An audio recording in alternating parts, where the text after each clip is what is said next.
All right, everyone, we get some breaking news. We get Donald Trump launching war effectively, if you would, on Fox News. Fox News, because guess what? No one, he says, can trust Fox News. We're going to talk about that. Plus, The View is all worried that they're going to get taken off the air by Fox News.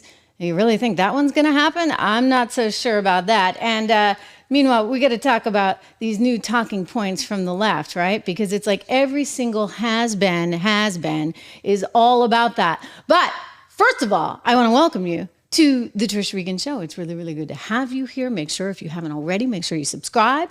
Make sure you like. Make sure you share. All of that good stuff, ladies and gentlemen. Really, really important. Beginning today, Donald Trump is launching war on Fox News. He's out for a little blood, it seems, and one specific employee. Can you guess? Can you guess? Can you guess? You know, there's a few options, if you would. But the particular person he's taking aim at right now is somebody who said something about him just a short time ago, first on Yahoo Finance, and then when he sat down with Neil Cavuto on Neil's show. That would be none other than board member Paul Ryan. Take it away, Drew. The best polls I've ever had. People see this stuff for what it is. It's a political witch hunt. It's a continuation. More independent voters watch Fox News than any other TV source. A lot less than used to watch it. They do watch. It's going to be a very, very close race. I think they're terrible choices that we're being presented with. And that's just the fate of, that's what the primary voters selected. And I regret the fact that that's where we are. All right. Now, I know a lot of these folks who also shared your same concerns about Donald Trump have sort of said, all right, we're rallying around Donald Trump. You had said, though, that would not be the case with you. You had said that he's a populist and an authoritarian narcissist, that character is too important to me, and it's a job that requires the kind of character he just doesn't have. That's pretty strong. Yeah, that's the way I feel. I agree with that. I don't support Biden either. I think his policies are terrible. I hate the fact that I feel like I got to write in a Republican like I did the last time in 2020. I voted for him in 2016, hoping that there was going to be a different kind of person in office. And I do think character is a really important issue. If you put yourself above the Constitution, as he has done. But what happened? I think that makes you unfit for office. Was it the whole January 6th thing?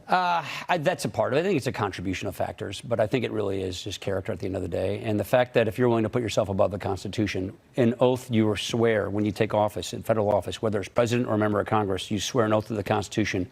And if you're willing to suborn it to yourself, I think that makes you unfit for office. Does it make you worry?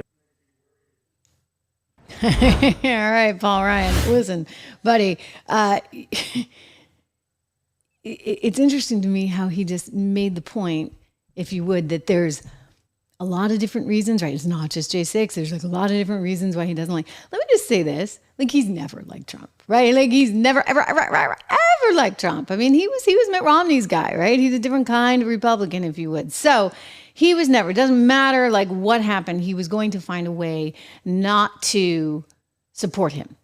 I think that's to be understood. Anyway, Donald Trump is like out for blood right now. He didn't appreciate these comments. And of course, the guy made them also on Yahoo Finance. So he put out a little truth, if you would. By the way, you can follow me on Truth Social as well. I'm over there. He wrote, "Nobody can ever trust Fox News, and I'm one of them, with the weak and ineffective rhino, Paul Ryan, on its board of directors. He's a total lightweight, a failed and pathetic Speaker of the House, and a very disloyal person. Romney was bad, but Paul Ryan makes him look worse. As a team, they never had a chance. Rupert and Lachlan, get that dog off your board. You don't need him. All you need is Trump to make America great again."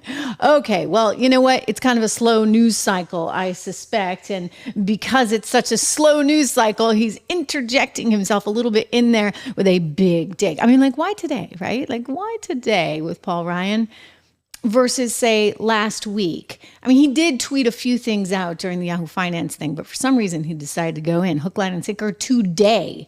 And it's getting a lot of attention, definitely a lot of attention. Look, it's a complicated relationship between Trump and Fox. I can tell you that. I used to work there.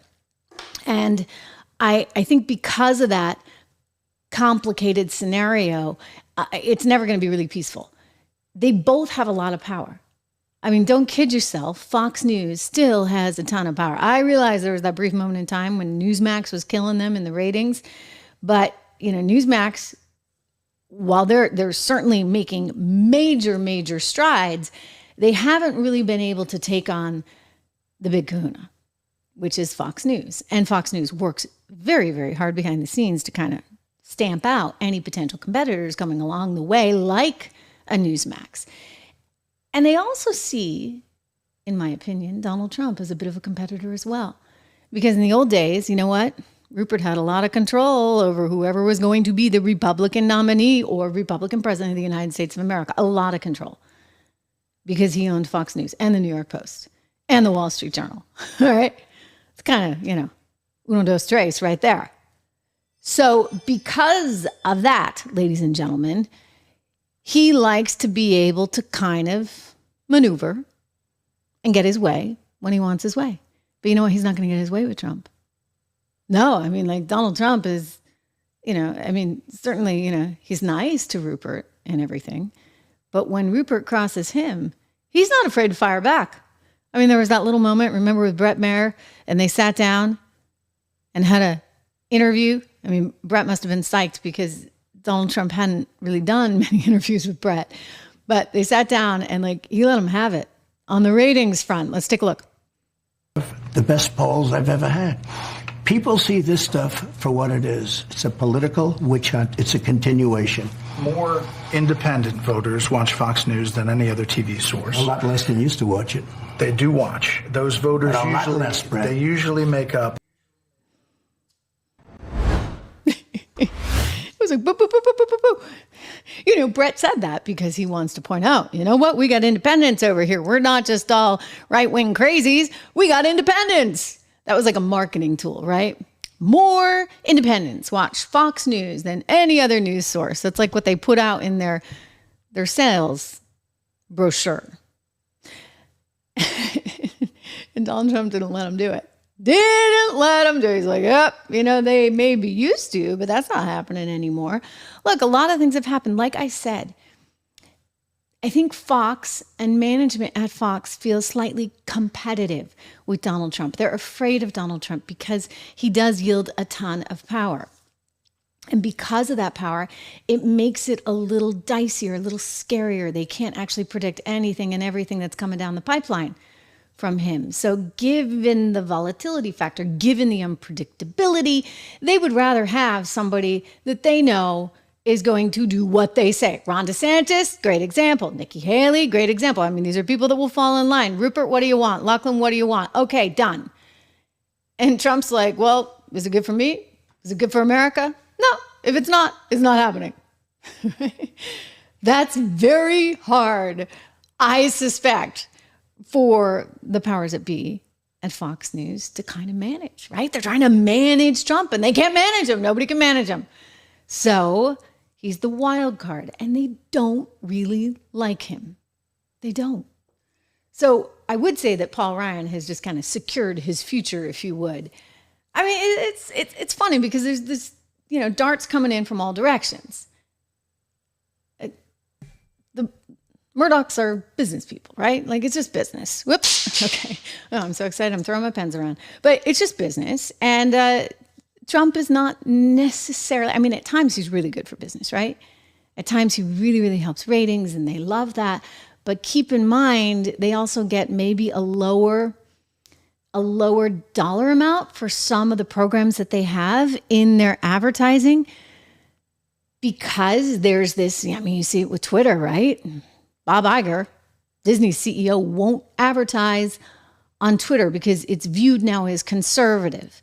So anything that's seen as conservative is tainted with this very broad stroke brush, right? That's what cancel culture is. And so you have all these campaigns in the advertising industry saying, don't advertise on Fox, don't advertise on Fox. So they're like, and my advice to them would be, hey, look, guys, it's going to happen no matter who's there, right? Like, it could be Ron DeSantis, it could be Nikki Haley. It doesn't matter. Like, the left is doing what the left will do, and they're going to continue to do it because they hate all conservatives and they have to win at all costs. We already saw it when Nikki Haley started to emerge as a real contender, which was like for 5 minutes. Or Ron DeSantis, maybe for 10 minutes, emerged as a contender. Boom, they swooped in. They went after him hard on MSNBC, on CNN, and of course, on The View. Full-on attack. And so Fox, you know what? You're just going to have to get used to the reality that there is a cancel culture involved. You don't stand up, incidentally, I can say this, right? I can say this, we're all friends here, for your people. And so cancel culture gets oxygen, if you would. Right? And starts to take off. And so you look at all the people that used to be there that very happily are not there anymore. Me being one of them. My colleague Lou Dobbs. I mean, Steve Hilton, who was there. I think about, didn't Kennedy used to have a show there? I mean, I guess she's still at the network someplace. Who else? Let's think. You guys probably know this, but well, Tucker, right? Tucker is a great example. But again, I think anybody and everybody who can do this on their own will, like who the heck needs it, right? Who needs the politics of it? Who needs the insanity of it? Who needs Chuck Schumer telling you you're done? And then the Murdochs following suit, right? Remember this one? After Tucker had been reporting on J6 and the left didn't like it. Here he is, Chuck Schumer, on the floor of the Senate. Millions of Americans tuned in to one of the most shameful hours we have ever seen on cable television. Fox News host Tucker Carlson ran a lengthy segment last night arguing the January 6th Capitol attack was not a violent insurrection. I don't think I've ever seen a primetime cable news anchor manipulate his viewers the way Mr. Carlson did last night. And then he went on to say, basically, Murdochs, you ought to fire the guy. And what did they do? They fired the guy, right? Wow. So it's possible they saw Tucker as getting too powerful. It's possible they listened to Chuck Schumer. It's possible they were, just running scared. But I guess my point would be, it's not going to make or break the place whether Paul Ryan is there or not. I suspect this really did just guarantee Paul Ryan a career for life on the board at Fox News. Because now the Murdochs are like, whoa, we can't be taking direction from Trump. Right now we're in this sort of standoff. So Paul Ryan has just been made bigger as a result of all of this. But the war has started. And now they're going to have to draw a truce. It'll be interesting to see how that goes down. I can tell you now, like I know how they work, and I've been there. I guarantee you they're going around right now telling every anchor, not putting it in writing, but going to their office and saying, hey, no interviewing Trump right now. We're going to ice him. We're going to 86 him for just a little bit, right? Just a little bit until he gets the message. Well, again, in this standoff, they both have a lot of power, but I suspect Donald Trump wins that game. Thereby, more power to Newsmax. And more power to independent creators. Hello? I mean, you know what's great? Like, we can be here. We can have a show like this. You can talk to me. I can talk to you. It's kind of like a 3D world here. Make sure you subscribe to the channel. Make sure you like. Make sure you hit the bell. The bell's really important because then you know when I'm live here every day. It is great to have you in the live conversation. I'm just looking at some of your comments. Really, really good to have everybody here watching on this Thursday. Listen, we've got a lot of news coming down the pipeline here. For example, I want to turn to what's happening at The View because, look, Paul Ryan is getting called out by Trump. He's not going to lose his job over it. But somehow the ladies on The View think that they're going to lose their jobs because of Donald Trump. They're playing along with Rachel Maddow's talking point and everybody else over at MSNBC and CNN, the rest of them, they're all going on about this because it's the end of the world, as you know it, if Donald Trump is elected, and they're all going to lose their jobs. So before I give you my insight into that, and I do think they're going to lose their jobs at The View, and it has nothing to do with Trump. Let's first listen to this little exchange here between Joy Behar and Rachel Maddow. So you said recently that you thought that you, as an outspoken critic, could be a target yourself. Some people think that sounds overdramatic, but I'm right there with you. I think that he is so vindictive that he will go after, however he has to, through the IRS maybe, or even through sponsors to get us off the air maybe, or you. Yeah. How seriously should we be taking that? Well, So I was asked, am I worried about me? And my answer was, I'm worried about all of us. I'm no more worried about me than I am worried about everybody in the country. I think it's bad to have somebody saying, give me as much power as you can in this country so I can use it to go after other Americans. So I can use it to go after these subhuman internal enemies and I'll destroy them. Like, that's just not a good system for anybody.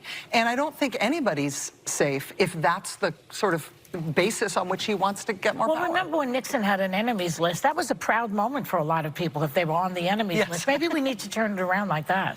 Well, I think that if he decides that he's going to go after you or me or anybody who's well known, you know, we have resources, we'll likely be fine. But I think there's a pattern where he picks out individual people and effectively terrorizes them. But I mean, there's Stormy Daniels wearing a bulletproof vest to get into it's ridiculous. the courthouse, right? Once you have political violence, you have fascism following that. So Oh my gosh.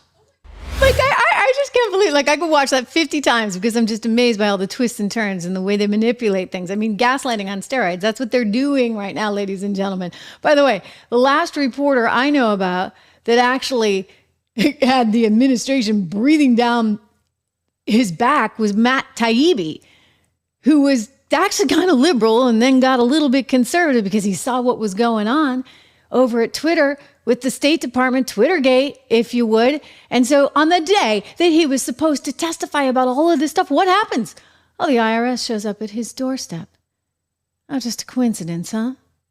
Just like Obama's IRS went after the Tea Party people, or after Cheryl Atkinson, or the other Fox reporter, James Rosen. I mean, this happened, ladies and gentlemen. This happened.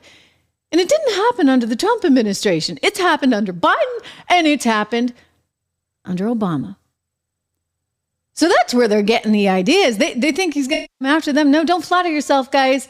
You're going to lose your jobs all on your own over there at The View anyway. And the reason I know that is because, well, Bob Iger effectively said it. He laid it out over at Sun Valley last year with David Faber.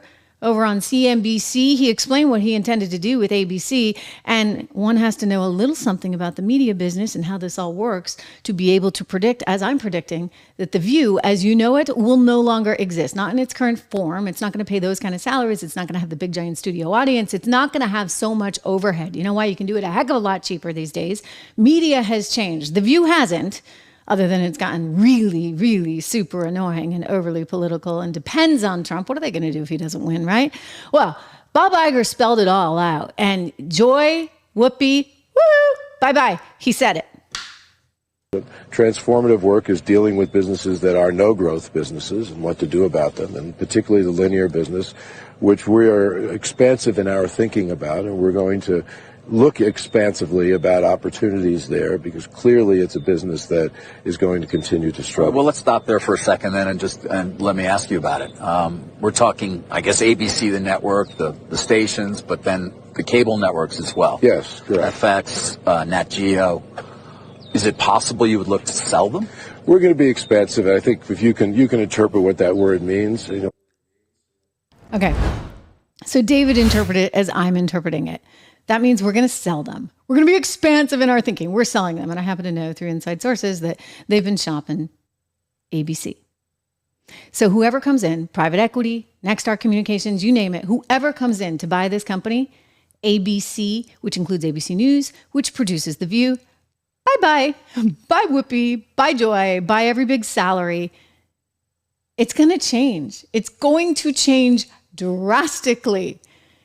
And they will likely be the sacrificial lambs. I'm just telling you, and it'll have nothing to do with Donald Trump and everything to do with the fact that they need to get more profitability out of that show, and they just don't have it right now. But that's not stopping the left. The left is all over this one talking point. It's like somebody issued it, right? And this is what they do in the business. They issue literally every single day talking points. They come from the White House, and then the left parrots them. Boop, ba-doop, ba-doop, ba-doop. Over and over again. And that's why you see everybody saying the exact same thing on one side of the aisle. I think this totally, like, I couldn't even remember her name. I was actually writing the rundown this morning and I'm like, she's on at 4:00. on MSNBC. She's this like stringy, dirty blonde hair. What is her name? It took me a good 5 minutes, and I am not. I am not Joe Biden. Anyway, you tell me if you remember her name. Drew fortunately did. Anyway, let's go and see this clip from MSNBC with this anchor who's so worried that she's going to lose her job. I've seen that toast a bunch of times, but it landed very differently this year because depending on what happens in November, 7 months from right now, this time next year, I might not be sitting here. There might not be a White House Correspondents' Dinner or a free press. While our democracy doesn't exactly fall apart immediately without it, the real threat looms larger. A candidate with outward disdain, not just for a free press, but for all of our freedoms and for the rule of law. I have one piece of advice. Voice lessons. I kept saying, was she about to cry? I mean, she certainly looked like she was about to cry. And then I realized, oh no, that's just the vocal fry. For some reason, all the women on the left, maybe other than Rachel Maddow, she's got that going for her. I mean, maybe that's it. Although I do think she's gifted in how she manipulates storylines. I mean, there's a certain craft there. You just don't come up with that stuff out of thin air, right? That takes talent. Talent, ladies and gentlemen. But that one, my goodness, she needs some voice lessons because there is a vocal fry going on. And I say this, by the way, as a former classically trained singer. That's my piece of advice to help the poor girl out. Anyway, she thinks she's going to get dumped. She may, just because I don't know how her ratings are. But then this one who's already been dumped, I think Kennedy has a nickname for him. What is it? Humpty Dumpty? I said Potato Head the other day and you guys corrected me. See, I can't even remember their nicknames. You know, I watch these people so you don't have to. Anyway, here's Brian Stelter is his name on CNN talking about how he's worried about all the lockups that are going to happen. It's valuable to think ahead to what may happen in a second Trump term. This is frankly speculative nonfiction because we use the words that Trump and his allies have said and we use them to talk about the future. Jail, of course, is an extreme part of the spectrum. Imprisonment is an extreme part. But think about IRS audits. Think about government pressure on media companies. Think about other forms of government interference. There are a lot of pressure points. And frankly, Rachel Maddow's not the only member of the media thinking about this. I've talked to the heads of news organizations, CEOs of media companies that are thinking through, not in dramatic fashion, not because they're afraid of going to jail, but because they want to know what could Trump do to use his power in a second term to punish the media. And it's also now a real question whether... Again, I go back to what we've seen, right? Let's try and be realists, living in reality for just a split second here. We had 4 years of Trump, we had 8 years of Obama, and we've had nearly 4 years of Biden. How many journalists actually wound up in deep water with Trump versus Biden versus Obama, right? How many journalists were spied upon in the Obama regime, dare I say, which seems to still exist today, and that continues now under Joe Biden. So I think it's pretty darn clear where the fault lies on that part. And, maybe you guys, that's your book, right? You get it because that's your game. But Trump just actually, unfortunately for him, is so upfront about who he likes and doesn't like that he just calls you out to your face. I mean, that doesn't happen with Biden. It doesn't happen with Obama. I'll never forget the first time I ever interviewed Obama. I was covering him when he was on the campaign trail, when he was first running. And I was there. It was kind of a gaggle, if you would. And I muscled my way to the front and I threw a mic in his face and I asked him some question. Oh my gosh. I had one of his handlers come over and grab my elbow and threaten me and say, you know what? You're never going to get an interview with him again because you did that. I mean, wow. Like the difference, I think about the difference, Trump's team, they'd be like, can you interview him again? Like he just loved talking to reporters, right? Whereas, very different, very, very different story over there in Obama land, very different story in Biden land where they're drinking the Kool-Aid. And we're going to talk about that because, whatever you think is going on is not really going on. The economy's great. The economy's not bad. There's no inflation. He's reduced inflation rather than took it forward to 9.4% and counting. It's cumulative, you see, Joe and team. I realize your economic team has a degree in music and social work, but an economist would help explain the cumulative effect of inflation. Before I get to some of these other view references, speaking of inflation, I just want to give a shout out to our good friends over at American Heart for Gold. You know, one of the diversification strategies that comes in handy these days, and certainly has proven well, certainly over the last couple of years, has been an investment in gold. You can get up to $15,000, by the way, in free silver if you text 65532 with my name. Text Trish to 65532 or call them at 1-844-495-1115. Again, up to $15,000 worth of free silver for friends of this show, for friends of mine, friends of Trish. So you can name drop in this case, or you can go to Trish Loves Gold. I know you can't forget that URL, right? TrishLovesGold.com. We're so happy to partner with these guys, and we appreciate all their support, helping to make this show possible. And what I'm excited about is silver's been on a tear too, so this could be a really good thing. Go check it out. Try and get your up to $15,000 worth of free silver by texting Trish to 65532. So yeah, Joy Behar, Whoopi Goldberg, they have this theory that somehow they're all going to go to jail or get sent away if Donald Trump becomes the president, rather than just coming to the realization that Disney's not going to be able to afford them anymore, and they are selling ABC. And when they sell ABC and ABC News, whoever comes in to buy them is just not going to pay the salaries. But that's not stopping Whoopi Goldberg, who has this, really crazy theory. You got to give her some credit, right? She came up with it before Rachel Maddow did, about how they're going to go after everyone. Watch out. I'm going to be, on day one, I'm going to be a dictator.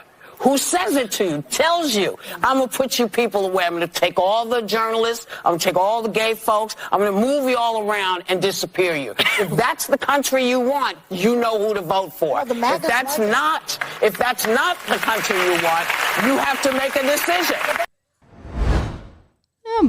Oh boy. Lovely crowd you got over there. And they're actually feeding this narrative to the American public every single day. Now, again, their ratings are not great. I'm pretty darn sure that Fox beats them every day with the show. I used to be on it a lot with the women outnumbered. One guy and all the women. Clever. Anyway, it tends to beat The View in ratings. And so if cable's beating network and you have all the overhead of network, then yeah, that's going to be short-lived. So I do suspect that they will lose their jobs at some point, but it will have nothing to do with Donald Trump. That's not going to stop them, though, from creating a good storyline. That's exactly what's going on. It's a big, giant story. Nobody's living in reality, including Fauci. Anthony Fauci went on The View today and seemed to have amnesia, full-on amnesia, ladies and gentlemen, along with Joy Behar, who also had a very bad case of amnesia. Because somehow, well, before I show you just exactly how bad the amnesia is, and that would be, Joy Behar totally forgetting about how Anthony Fauci said anything about masks, anything at all. I was certainly surprised by the fawning, if you would, by Whoopi Goldberg. I mean, she just couldn't say enough great stuff about this guy. What a classy dude he was. How great he was. How we all owe our lives to him. I will say this, in terms of 2020, you know what? Lots of mistakes were made, ladies and gentlemen. Lots and lots and lots of mistakes. And we unnecessarily lost people because of these mistakes. I mean, think about all the people that were sent into nursing homes with COVID in the state of New York. So while we were closing down schools and closing down shops and restaurants and society as you knew it, guess what?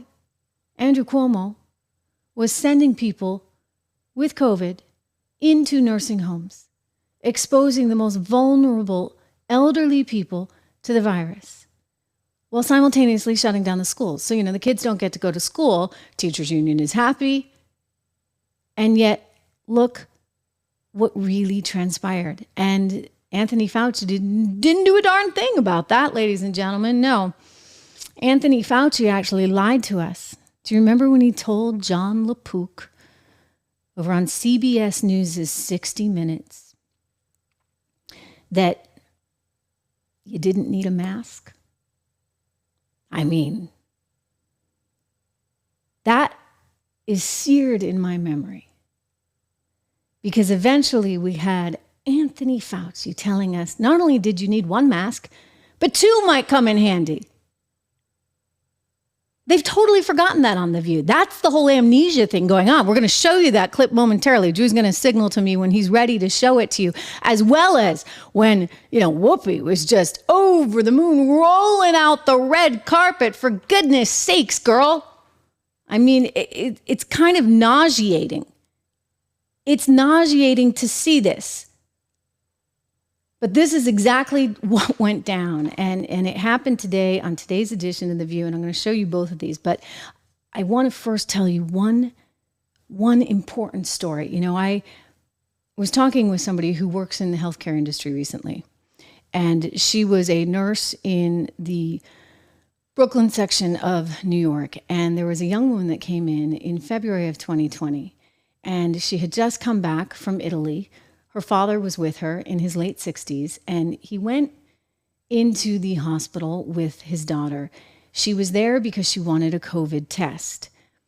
And the nurse looked at her and said, "You just came back from Italy?" And she volunteered this little factoid. "Yep, and my 3 roommates are all in the hospital in Italy with COVID.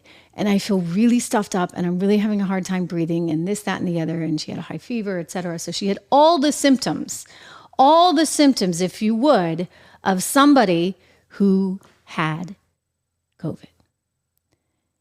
And this nurse wanted to give her a test.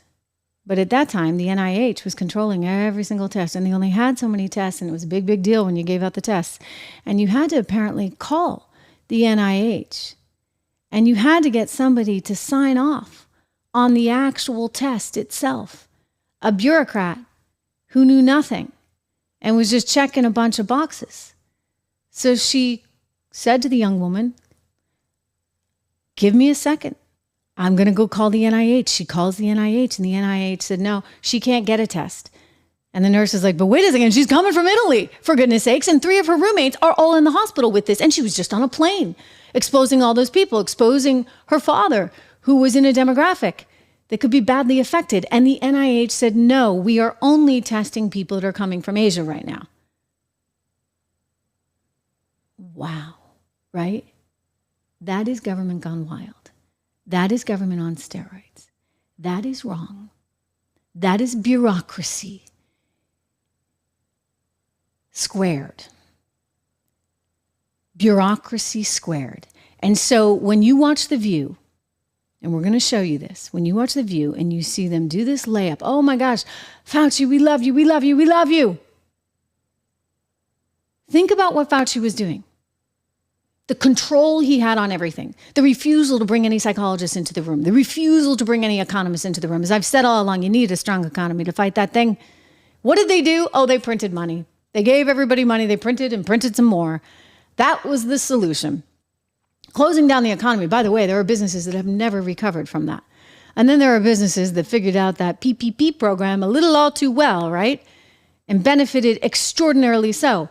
And you think about the population in America, what they were able to do with all their PPP money and all their checks that they were getting. 1, 2, 3. Biden brought in the 3rd stimulus check, even though we were kind of coming to the end of the cycle and we didn't really need that. And the economists were warning, even Larry Summers. I mean, I was sitting here pounding the table. No. I mean, I did that even with Trump and his 2nd stimulus check. I said, "You're going to get inflation, guys. You're going to get massive, massive, massive inflation." And sure enough, what did we get? Larry Summers, the former head of the NEC and also the former Treasury Secretary under Clinton, he was really smart on this. He was one of the few liberals that was willing to call it for what it was worth. I mean, he did so after me, but hey. Well, I'll still give credit where credit is due. And he said, "You know what? This is going to be like Cape Cod in the summer or Paris in August. Once we come back, we're going to come rip-roaring back. So you got to be careful about how much stimulus you're going to put out there in the meantime, because all that stimulus is going to do is create more inflation. And more inflation is going to lead you into an economic quagmire from which you're not going to be able to easily recover. And here we are, ladies and gentlemen, today. What are we looking at? Upwards of 30% of an increase in eggs, upwards of 30% overall in grocery costs. Wages are up 17%, maybe a little less. Maybe it's actually more like 15%. And I would argue if you look at these numbers on an apples to apples basis, then you're going to find out. Drew, you're going to let me know when you have that sound, right? You're going to find out exactly what they have done to this economy. And it ain't pretty. And you're not going to be able to recover this anytime soon. Frankly, I mean, it's not possible, right? When you look at the cumulative effect of all of this inflation, how are you going to roll this back? You can't, because you don't want deflation, for goodness sakes. That's a whole other subset of factors. Reminder, go over to 76 Research, everyone, 76research.com, because we have an inflation protected portfolio. Rob Horton, my colleague there at 76, and I have worked really hard. These are like the top 10 to 15 stocks that you need to protect yourself from all this inflation that we're dealing with. It's pretty massive. It's pretty significant. So how do you know if your investments are actually keeping pace with inflation? Get yourself the inflation protected portfolio. We also have an American resilience portfolio, and we have a basic sort of income generation portfolio as well. I think that these are the sort of the top 10 stocks that you need to know about in 2024. American resilience, 10 to 15 stocks, inflation protection, and of course, the income builder. So 76research.com. That's where you're going to find it all. But anyway, like going back to this idea that they put all this inflation into the economy, and now he's not willing to take any responsibility for it whatsoever. In fact, Biden just keeps saying, we're doing better. We're doing better. I've created all these jobs. No, you haven't. I mean, look at those jobs numbers. People are working 3 or 4 jobs. Those jobs are paying less because people have to work more. Or I should say, actually, they are paying, in fairness, a little bit more per hour. But because it's not enough to keep up with inflation and nobody actually looks at real wages because they're clearly not sophisticated enough, that's a problem. That's a real problem. So that's where we are, ladies and gentlemen. I just want to fill you in. Apparently, we can't get that sound for you, but basically, bottom line, it was a show on The View today. Whoopi Goldberg, lovin'. Anthony Fauci. And then Joy saying, you were just brilliant. You were absolutely, positively brilliant during COVID. What would we do without you? And then Fauci had the nerve to say, Trump's mistake was that he just wouldn't embrace the whole mask thing. Well, neither would you, buddy. Neither would you. I do recall Anthony Fauci saying with a straight face that it was somehow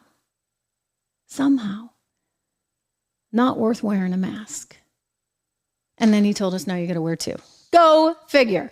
All right, the White House caught lying. The White House caught lying about a new clip showing Biden getting off of Air Force One. We have that for you. We better have that for you. All right, so I want to show you this clip. This came in overnight. And, if you look at this thing, it's shot by a professional person. So the whole idea of cheap, fake, cheap, that's not going to fly here because this is a real camera. This is not a cell phone. And you see Biden and his wife getting off. Wow. And watch how she walks and watch how he walks. Look at the intent with which she walks. Look at the intent of the people around Biden and how they walk. Look at the pace. Look at where their faces are. Now he's trying to get in. Now maybe they'll allege somehow that this was slowed down, but look at the other people in the shot. In fact, there's somebody who will come in. If you're listening on Apple iTunes, thank you for that.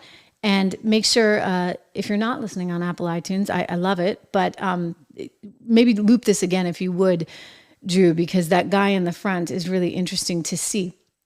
But if you could go over to Apple iTunes and subscribe to the audio version of the podcast. If you're listening to the audio, we love that you're doing that. If you want to see this, you got to come over to YouTube where we are live every day. Anyway, you can see how everybody else is sort of more with it. And he's struggling, like the mouth kind of hanging open, and he doesn't look well. He just doesn't look well. Now they're saying that this is somehow doctored. But I want you to see just at the very, very end of this clip, there's a gentleman that comes into the frame. You see that? And he's walking at a certain pace. It would be very hard, knowing what I know about video. I'm not saying it would be impossible, but it would be very hard to slow Biden down enough as he's getting into the SUV and keep the guy in the front of the frame working on sort of a normal speed. This, at my glance, does not look like it has been altered.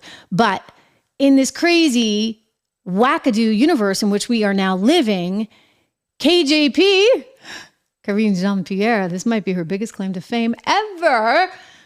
She's actually out there trying to say, oh, this is just a cheap fake. This isn't real. All of these things are not real. Come on, girl. Come on, lady. But anyway, hear her saying it. She said it first on Monday, and then she doubled down yesterday. And I think you all have called this the cheap fakes video, and that's exactly what they are. They are cheap fakes video. They are done in bad faith, and some of your news organization have been very clear, have stressed that these the right wing critics of the president have a credibility problem because of the fact checkers have repeatedly caught them pushing misinformation, disinformation, and so we see this, and this is something coming from your part of the world, calling them cheap fakes and misinformation. And I'll quote the Washington Post, where they wrote about this, and they said how Republicans use misleading videos to attack Biden in a 24-hour period. Well, you notice how she's reading her notes? So she's getting her talking points from up above, and then she's reading it out to these reporters. And clearly, the Washington Post already went with those talking points. So some of these videos that she's referencing that they're saying are cheap fakes are not entirely cheap fakes. In other words, maybe they cut out a part here and there. Like we have the parachute one. If you look at this one, he's over in France and he looks kind of lost. And it had been edited in such a way that he looked like he was just walking away from the crowd. In reality, he was actually trying to see what this parachuter was doing. So if you watch the whole thing, you eventually see him acknowledging that parachuter, and that's what he's most interested in. You see the Prime Minister of Italy trying to bring him back into the crowd for a photo op. But look at everybody's face. Look at everybody's face. Look at how everybody is moving. Look at how he's putting on his sunglasses versus the entire rest of the crowd. In other words, he's moving slow. So let me just tell you, KJP and Washington Post, by the way, that company's having a whole series of issues onto itself. There's like a mutiny going on with the reporters because they got a former Murdoch person there in an editorial position. We'll leave that alone. But look, I mean, they can say what they want. They can say this is cheap fake. Americans, they're looking at this going, this guy is not well. So even if you don't show the part of the, he just looks like he's wandering off, the fact that he shuffles so slowly and moves so slowly, that's the problem. And it's kind of diabolical of you to suggest anything else. All right? You want to talk about gaslighting, which comes from some like 1950s, psychodrama about, it was a movie where the husband is gaslighting the wife. And I think he was actually like literally turning the gas. I haven't seen the movie, but I've heard about it. Turning the gas on the stove every single night. And so she thought and he's like, no, it's not really happening, but he was doing it. And so it was driving her crazy, like mentally insane. And they're trying to say, there's nothing to see here. The president's perfectly fine. That other day, in Los Angeles with President Obama, perfectly fine. It was just a familial bond. It was what you saw, KJP said, was not what you think you saw. Here he is. Again, if you're listening on Spotify or Apple, terrific, but I'll just walk you through this video. So he's looking out at the crowd. You see Obama acknowledging the crowd. His head's going up and down. He's making facial expression. Whereas Mr. Dazed and Confused is just looking off to space. And so, yes, the former president escorts the current president off the stage. And you know what? It didn't look good. It just didn't look good. The Hollywood Reporter tweeted it out. One of their correspondents who was in the audience actually tweeted this video. He wrote, "That's a wrap on record-setting Democrat fundraising for Joe Biden's election campaign, netting $28 million. What do you know? Former President Barack Obama and President Joe Biden offer final waves to Peacock Theater crowd as Obama then grabs Biden's hand to lead him off stage following a 40-minute conversation with Jimmy Kimmel." So he just said, kind of innocuously, that Biden grabbed Obama's hand and they walked off together. Well, there was hell to pay for that one. And the next thing you know, this poor reporter finds himself reporting on himself, because the next headline he had to write was this. Over at Hollywood Reporter, take a look. White House slams claims President Biden froze LA fundraiser following THR's viral clip. Press Secretary KJP said the video is not a reflection of Biden's mental state, but rather a tender moment between friends. That is what you saw. It's kind of psychotic.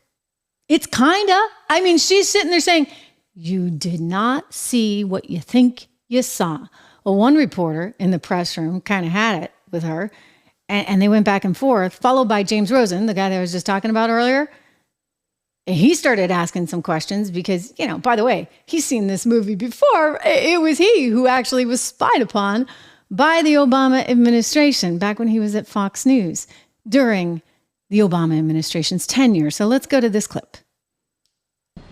On the video you were talking about, there were two instances in recent days where leaders, former President Obama and George Maloney, they physically put hands on the president to guide him and show him stage directions. Are they doing that on their own, or has anybody asked them to run the show like that? First of all, let me spoke to the most recent, right? And as we saw on Saturday, President Obama's office put out a statement. So I would refer you to that statement about what was being accused in those by others. And he said this did not happen in the sense of what people were saying they were seeing, right? Or what was being falsely reported that they were seeing. Let's not forget, President Obama, President Biden have a relationship. They are friends. They're like family to each other. And I think that's what you saw. You saw the president put his hand on the back of President Biden, and they walked off the stage after taking questions or at an event taking questions from Jimmy Kimmel. That is what you saw. But I would refer you to President Obama's office statement. They talked about this, they discussed this, and they came out with it pretty quickly. Maloney, all right. Wanted to say something about Maloney. I don't have anything. I don't know specifically what happened with Maloney. The wandering, the parachutist. Oh, I mean, look, that was, as I said, it was a cheap, a cheap fake. That was definitely a cheap fake. It was. This was widely fact-checked. That video was widely fact-checked, including by conservative media, on what happened, what occurred. The president walked over to give a thumbs up to divers who had just landed right in front of him, and if you run that tape a little bit longer, you would see what was happening, what the president was actually doing, and it is a cheap fake. So that is what about nothing, and he's totally normal. What I'm saying is, this is a president, right? Let's step back for a second. Instead of, and I said this moments ago, instead of Republicans, focusing on the president's performance in office and what he's been able to accomplish, his actual record, they do these cheap fakes. They're cheap fakes. And you're asking me about the Maloney, you're asking me what happened. I'm going to jump in because then she just goes off on how great his record is. And it's like, wow. No, you know what? Republicans can take that line all day long, and they do. They go after his record on immigration. They go after his record on the economy. They go after his record on inflation. They go after his record on law and order and crime, okay? They go after his record on handouts. The fact that he's trying to defy the Supreme Court to give everybody a blank check for their education and to make you pay for it. I mean, they go after him on everything because, it's pretty easy. Like, there's a lot of riches to trove there. So they just also happen to go after him because you can't help but look at this and actually be worried about the guy. He was in France. This is something that she's going to call a cheap fake as well, because most of the clips that you saw in social media didn't actually show him sitting down. But I don't care whether he eventually sits or he doesn't sit, The guy looks dazed and confused, like he doesn't know what day it is. He's operating more slowly than the rest of the population. And this is not in slow-mo. Let's take a look. They cut to the flag at an opportune time. Okay, so they're getting ready. They're getting ready to sit. He's getting ready to sit. Nobody else is getting ready to sit. Everybody thinks he's having a rather delicate moment because everybody else, right? Everybody else is standing. And he's like, and then eventually he goes down. So there, you just saw the full clip, unaltered clip, and they're still going to tell you that's a cheap fake? I just showed you the whole thing. All right, you tell me if that is a gentleman that is in his prime. Uno, dos, tres, cuatro, finito. Okay, he managed to do it on the fourth try, and that's when everybody followed his lead and they sat down. But it's weird to watch. So this is great. There's this little meme that got tweeted out today. I love this because for some reason, now you can't report anything that's in fact and true. I mean, gosh, I hate that because, he fell. But just in case you're wondering what cheap fake is, this is a new noun. Any unedited video of Joe Biden's cognitive decline that the Biden administration does not want the public to see is a cheap fake. Wow. A new vocabulary word every single day. But what's so messed up is that once again, they're trying to say the problem is you, America. The problem is you. It's not us. I mean, we're great. Joe Biden, he's like a spring chicken who's bringing down inflation and locking up the border. Except he's not. So here's the reality. This is not a cheap fake. This is KJP, that Wonder Star press person that they've got over there in the White House who's unwilling to give up her job no matter how hard they try to force her out, saying, get ready. The president's got a big announcement coming down the pike. Take a peek. Today, President Biden will announce that the Department of Homeland Security will take action designed to help U.S. citizens with non-citizen spouses keep their families together. This new process will help certain non-citizen spouses and children apply for lawful permanent residency, a status they are already eligible for without having to leave the country. Additionally, President Biden will announce that the administration will facilitate the employment visa process for those who have graduated from college and have a high-skilled job offer, including DACA recipients and other dreamers. Mm-hmm. Yeah, okay, so this is the biggest, most extravagant change to immigration policy, revolutionary, that we've had in decades. Because now we're going to full on reward anybody who came here illegally. As long as you got yourself a meal ticket, you're fine. You don't have to go home and re-enter the country in a proper way because we don't stand for anything proper anymore. Why should we? In fact, if we can somehow streamline you fast enough, maybe you'll get to vote in November of 2024 and boom, presto. We got a whole new pool of people that we think will vote for Joe Biden because how could they not? They must be grateful. More handouts. And if they can't get them for November 24, then they'll get them for 26. A new way, you see, ladies and gentlemen, of buying votes by having absolutely no moral principle. But what's really weird about this is they still want you to think that Joe Biden is really, really strong on immigration. I mean, he said it himself. He signed that executive order just the other. Didn't he tell us forever he couldn't sign an executive order? He had no ability to control anything at the border, even though everybody's like, yeah, well, you could. You could just shut it down. You have the ability. The president of the United States, Donald Trump, said he'd do that on day one, which Whoopi Goldberg then interprets as something completely, totally different and pretty insane. But he said he'd do that and he'd deport everyone. Joe Biden's doing the opposite. He wants to have his cake and eat it too all the time.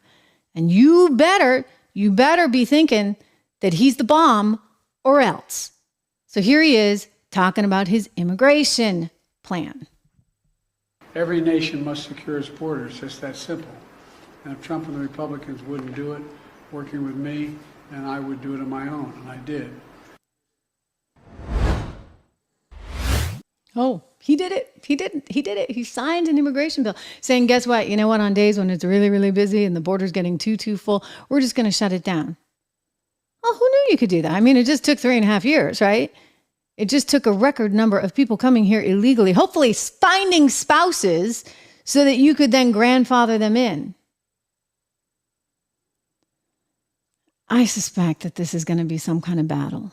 I just do. I suspect that there are going to be groups that sue. I suspect this is going to be a new wrinkle, and they're going to turn around and they're going to say, look at how mean the GOP is, how rotten they are. They're not inclusive. They want to send these people home, away from their children, etc. But you know, if the U.S. doesn't stand for something, haven't we always historically stood for something? If we don't stand for anything, then who are we really? And is it too much to ask to say, you know what? Go home to your native country and re-enter the United States of America legally. As the spouse of an American, you can do that. And he wants to make all of that go away, while simultaneously seeming like he's tough on immigration. Go figure. That seems like what you might call a cheap fake, if you would, right? Biden is a cheap fake on immigration. Dun, dun, dun. All right. Before I get to the Boeing story, oh my gosh, you're not going to believe how much the CEO is making. You're just not going to believe it. And then you're going to look at the stock price and you're going to say, what the heck is going on here? We're going to talk about that. I'll tell you who's asking that question. It's none other than Josh Hawley, Senator Hawley, really sticking it to the CEO of Biden. Pretty dynamic fireworks, if you would, going off on Capitol Hill today, moments ago. I'm going to bring you that sound in just a second. But first, hey, just a shout out to our friends over at Balance in Nature. I drink my, you know what? I really do drink my water. I'm gonna grab this. Okay, this is my new thing. I'm really drinking my water. Like, I prompt myself 8 a.m., 10 a.m., 12, right through the day to make sure that I drink water, which is what we have here in our Live Free or Die cup. You can get yours at the Trish Regan shop. Anyway, I wanted to give a shout out to our friends over at Balance in Nature, because not only do I drink my water, I take my vitamins, fruits and veggies every single day from Balance of Nature.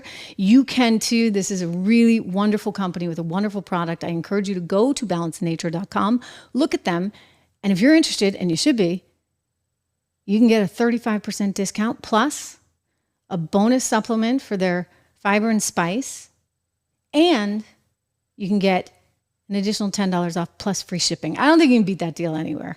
Really. So take a look at it. Go to balanceofnature.com. Type in code word Trish to get all this free stuff. 1-800-246-8751 if you want to call them. Again, you can call them 1-800-246-8751. Use my name. Go to the website. Look it over. But it's important. It's important to take care of yourself. It's important to drink your water. It's important to take your vitamins. It's important to exercise and to eat right. And for me, Balance in Nature is part of that, ladies and gentlemen. Indeed, part of that. So thank you to them for their sponsorship on this show. Boeing planes are falling out of the sky. Like, it feels like every day we're hearing about a new Boeing disaster.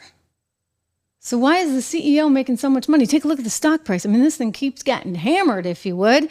It's like, woo. Well, I hate to make the airline analogy, right? But $174.01 at last check today, down about 0.5%. That's the year-to-date chart. So you can see earlier in the year is up at 250. Now you're hanging out around 175, a pretty big plunge. But it makes sense. Again, I will skip the airline references because it's a little bit crass. But this is Josh Hawley, who's just going for the jugular, as he should, because where the heck are the activist shareholders that ought to be going after this company? You know what? Josh is making some good points. Let's listen to him. Thank you, Mr. Chairman. Mr. Calhoun, what is it that you get paid currently? Senator, that's well disclosed in our proxy documents in each of the years that I've been employed. Yeah, but what is it? It's a big number, sir. Well, let me help you out. It's $32.8 million this year. Does that sound right? Yes, it does. That's a 45% increase over last year. Does that sound right? Yes, it does. What is it you get paid to do exactly? I get paid to run the Boeing company. Yeah. So just help me understand that. I mean, do you get paid for transparency? Is that one of the metrics for your income? I think the board counts on me for transparency. Really? Because you're under investigation for falsifying 787 inspection records. The Boeing's under criminal investigation for the Alaska Airlines flight. You were investigated by DOJ for criminal conspiracy to defraud the FAA. This is all in your tenure. This doesn't sound like a lot of transparency to me. What about safety? Is that a component of your salary? It sure is, Senator.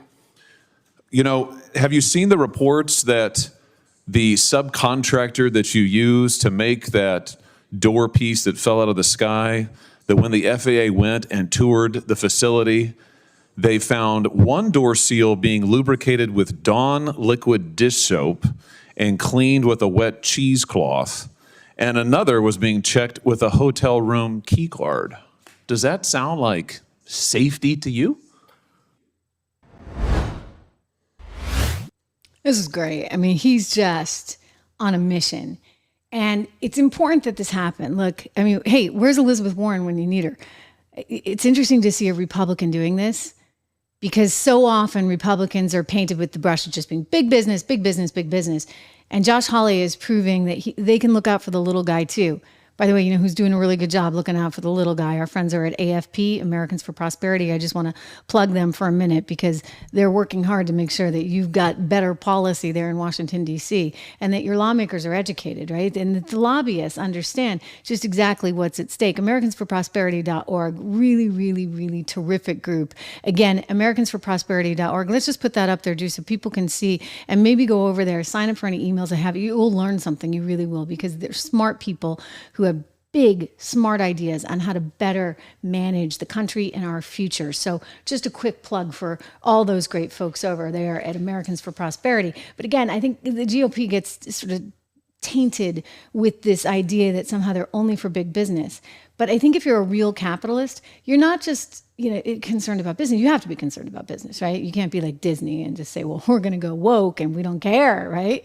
We're just going to let our revenue drift away because nobody wants to see our stuff, but our employees like it. No, you can't do that. You actually have to have an eye on profitability while simultaneously not being egregious about it. I mean, this is sometimes where, and I'm not knocking capitalism because listen, this is the best system we got. You take any day of the week and you stack it up against capitalism. Let me tell you, capitalism is what has freed more people in this world than anything else. It has created more wealth than any other system in the world. And I'll take it every single day over the alternative. But when you think about how to sort of massage it around the edges, this is the kind of stuff that you want to protect against. Here's Josh Hawley on the cable networks calling out Boeing again. Let's take a peek. So one whistleblower who spoke to the committee alleges that Boeing has been using subpar parts and actually lied to the FAA about it. Do you expect that person to testify publicly at some point? When might we expect that? What might we hear? I hope so, Jake. I hope soon.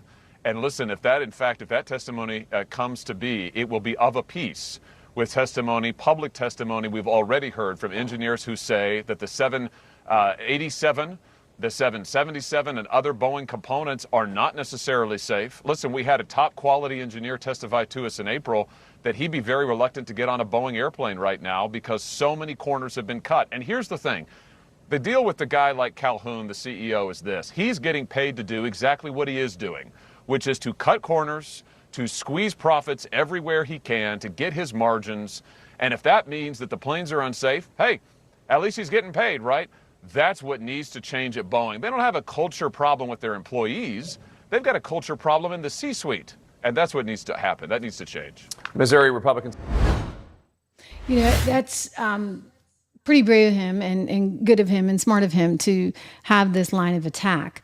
I'm just looking at some of your comments right now in real time, and Peace of Mind, our friend who's here, and also over on 76 Research. I have another channel that we just started for 76 Research. So at 76 Research, I'll just put that in the chat as well for you guys. Make sure that before you sign off that you make sure that you go and just subscribe to that channel of mine as well. Peace of Mind has subscribed to it. But anyway, Peace of Mind is saying, hey, maybe Josh Hawley for VP. And that certainly would be interesting. I don't think he's on the list of people being vetted right now. But, you know, certainly he's been proving his loyalty to Donald Trump. We've seen that, while simultaneously, if you would also really making a star of himself in a way that you saw Elise Stefanik, for example, do. I mean, I hate to say that you have to go after somebody, but sometimes it's really what it takes, right? I mean, look at what Harvard University was doing, and it needed an Elise Stefanik, a Harvard grad herself, to come in and dress down Claudine Gay for permitting and saying the crazy things that she did, by the way, under testimony, permitting this aggression towards students there on campus. So that's a good example. And then Josh Hawley really, I think, earning his stripes, or proving his stripes, if you would, because this needs to be addressed. It's not fair that people are losing their lives and their shirts, right? Economically, whether it be shareholders, whether it be people that literally lose their lives because of these Boeing accidents. That has to be called out. I mean, how can he be making more money than he did the year before in light of what's going on? The stock's going down, the company's a mess, but the CEO makes more money. I mean, that's when you start to say, wait a second, do we have a rigged system? And to a certain extent, I mean, cases like this really prove that we do. So it's very important that lawmakers do their job and call them out. So I just want to commend Hawley for that. And I think that, you know, it needs to go somewhere. We need to, you know what we need? We need Nelson Peltz. Where's Peltz when we need him? Remember Peltz? He's the billionaire investor who's more right of center than left. His daughter is married to Victoria Beckham's son, David Beckham and Victoria Beckham's son. Anyway, Nelson Peltz went after Disney pretty hard, and it was great to see because he has a big fund, Trion Partners, and he noticed what we've all noticed, right? The elephant in the room, the fact that Disney is not making any money anymore because it keeps coming up with flop after flop and sequel after sequel. And there seems to be no ingenuity. There seems to be no creativity. There seems to be no there at Disney. And you combine that lack of creativity with the reality that the media business is drastically changing. This is why Whoopi is going to be out of a job.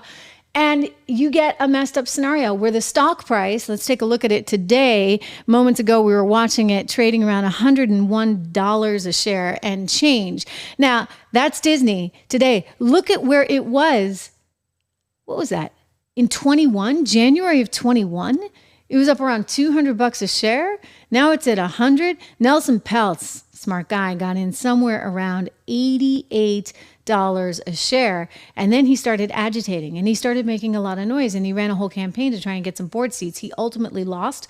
Bob Iger effectively kind of had the board in his back pocket, and Bob Iger convinced shareholders that this would be bad. You know, Nelson Peltz was like basically Donald Trump, you know, we're going to scare you. It's good versus evil, and Peltz is evil, and he's going to ruin Disney and everything that it stands for. But Peltz had some good ideas. Just listen to him here. He was talking to Jim Cramer about what needed to happen at Disney. In place that works. Okay, we haven't seen one going back to 2011. They began talking about succession. We're 13 years from them, and they haven't come up with anything. They've got to get the margins up. They got to get streaming right. They made a lot of promises, and frankly, as a shareholder, I hope they keep them. Well, okay, but so if not, we're here. In Restore the Magic, your document. Okay, so he made a lot of good points there, and we're going to clip it right there because I'm going to add to what he was also saying, because he had previously talked about, in addition, you know, he's like, look, I hope Bob can actually do his job. We'll see. But Bob needs to get away from sequels. We need more creative content. Bob needs to figure out who's next, because the other Bob didn't do so well, right? It was Bob Iger, and then it was Bob 2.0, and now it's Bob 3.0, right? So we went to Bob Chapek. And it was a mess. Like, Bob kept his office. The original Bob kept his office and apparently was just meeting with employees and orchestrating a whole thing behind the scenes, sources say, to unseat Chapek. So Chapek eventually left. The stock cratered when Chapek was in charge, and Bob Iger comes back like the knight in shining armor. But he's got to actually save the company. He has no succession plan for real. I mean, they've said they've tapped some woman who's going to do it. She's a former Fox person. We'll see. I don't think they have a real succession plan. I don't think they have a real plan to even manage their employees in terms of getting people to focus on what really matters, because everybody's obsessed with wokeism. You know, if you don't make a lot of money, think about it, and you just graduated from college and you're trying to pay your bills and you're trying to pay off all those student loans, and you think, you know, with your degree in gender studies, that the most important thing in the world is making sure that people don't see gender anymore, then yes, you're going to be more committed to making movies that nobody wants to see than you are going to be committed to actually turning a profit, because for whatever reason, you're not motivated by profits. I mean, maybe that's great. I think ultimately that results in the downfall of our capitalist great society and hegemonic power that we are. I don't think that's a trajectory that we should be on or any employee should be on, but for whatever reason, the way they're indoctrinating kids in schools these days and telling them that basically Uncle Sam or Uncle Joe will pay for your education, nobody's inclined to actually work.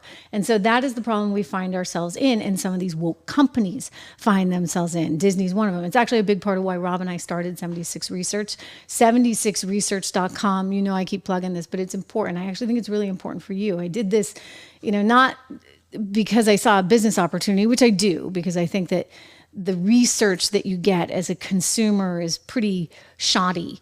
And the research that you get on Wall Street is actually often quite great, but it's not directed at individuals. And so it's kind of like, you know, the church, the Catholic Church, it's like, okay, the priest is going to interpret the Bible, and then it whittles its way down to you.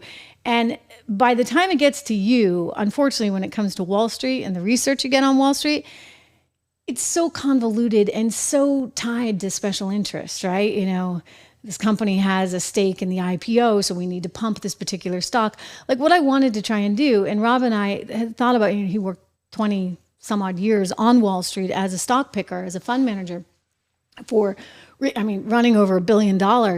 And it was his complaint that, you know, too often you had all these outside factors that you had to consider as a stock picker. And so what we wanted to really try and do is create something that's very authentic and of extremely high quality, which it is. I don't think there's anything like this on the market, and do this in a way that was very cost effective for all of you, so that you could get in for, it's like $9.95 a month for the 76 report. And for an additional $23 a month, you can get these model portfolios. And you have 10 to 15 stock picks that are our best picks for 2024 in the American Resilience portfolio, in the basic income portfolio, and in the inflation protection portfolio. So you want to try and, however you can, and I realize, listen, you know, you're trying to make ends meet, you don't have a lot of extra to go around, but when you do have a little bit extra, you know what, you got to look after yourself, because Uncle Joe's not going to be there. You know, he's not. Trust me. Those lefty kids that think that they can go and protest all they want and not actually pick up a book and get a degree in anything real and support themselves, they think he's going to be there. And I got news for you. He's not. So how do you plan your future? This is what I wanted to be able to create. So I push it every day because I passionately believe in this for you. And there's no incentive that we have other than to just be extremely transparent and honest about what the best opportunities are for you right now as an investor.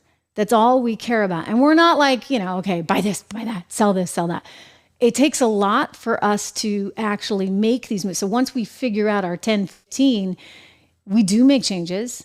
And in fact, we just made one recently because one of the stocks had gone up so much from the level we recommended it at that we were like, okay, it can't be that great a percentage of your portfolio anymore. So this is a time to take a little bit of money off the table and reinvest it into something else. And so we put another stock that we really believe in there. But I'm telling you, listen, guys, there's a lot of inflation embedded into the economy. That's not going away. One of the ways to combat that, I know we talk about gold, and that's certainly part of it. And by the way, we talk about gold in the inflation protection portfolio, but it's also being invested in the equity markets, in the stock market, right? You want to be invested. You want to be invested for your future. So this is a starting place. I think it's a relatively easy roadmap to be able to follow. We have a brand new report coming out tomorrow on the 76 report. You can go to 76report.com. You can go to 76research.com. Do check out the model portfolios. It's really well worth it. It is good to see you guys. You know what? I'm going to do my sort of type and talk here. This is how you know this is a live show. This is how you know. And And I just want to make sure that you do have the handle so that you go and you sign up. If nothing else, make sure you get the free stuff. There you go, 76research.com. And I'm just reading some of these, you know what? Great to see you all. Thank you for the compliment, David. I always take it. I always take it. We got a big crowd here today. George, I'm sorry to hear that. Like George Elliott saying, you know what? It's hard to buy anything right now. And I listen, look, but that's why you want to be in the market, right? I mean, we've been talking about NVIDIA. Look at NVIDIA. It's up like another 3%, for goodness sakes, today. Another reason to go over, at least to the YouTube channel, at 76 Research. Rob and I have done a lot of reporting on NVIDIA, and there's sort of the good, bad, and the ugly. I would say that there's still a lot of opportunity there that you need to understand. They had the stock split, which in and of itself really shouldn't matter, but I think it's making NVIDIA more attractive to a lot of mom and pop investors. And so there's this wave that's coming along. I am a big believer in AI for the future. I know it's scary, but I was writing about NVIDIA 2.5 years ago as being a real opportune player in this new metaverse that we're seeing, which is the function of AI, et cetera. And I actually envision a day you know, Disney, like they're good for some things, right? I was at Epcot a few years ago, and I loved this because I envision a day where, for better or for worse, you could go into a room in your house and shut the door and put on your goggles, right? And then just be immersed in an experience, kind of like the ride Soarin', if you've ever been on it. Or well, Soarin' is great, right? Like you're flying over the ocean at Disney at Epcot Center, and you've got the salt air in your face. You can smell the salt air. You hear the seagulls. And I thought, gosh, like, is this the next generation of media? It very well could be, but it's going to take a lot of AI, which means it's going to take a lot of semiconductors, and it means you probably want to be looking at technology right now. You just do. I don't think this is like, you know, sneaker.com or any of that stuff from the .com era where you had all these crazy companies. It was like if you had a .com next to your name, suddenly you were a success. This is real technology, and it's moving so quickly. I look at even this show and what we're able to do and what we're able to accomplish live now. When Drew and I first tried to do this about a year ago, it was really hard. Like we couldn't actually manage the whole live stream, et cetera. Now we can do it. Like we have the technology here. So this is the future, ladies and gentlemen, and it's just going to get better. I won't just be reading your little comments here. You know what? We're gonna have you on. Like you'll be able to, you know, all join, and we'll all be on video. It'll be actually pretty darn cool. So this is the future. It's not the view. Thank you very much. Make sure you subscribe. Make sure you like. I'll be back here with you again tomorrow. Have a terrific afternoon. Biden's got a big announcement coming, and it's not a cheap fake. We wish it was. See you then.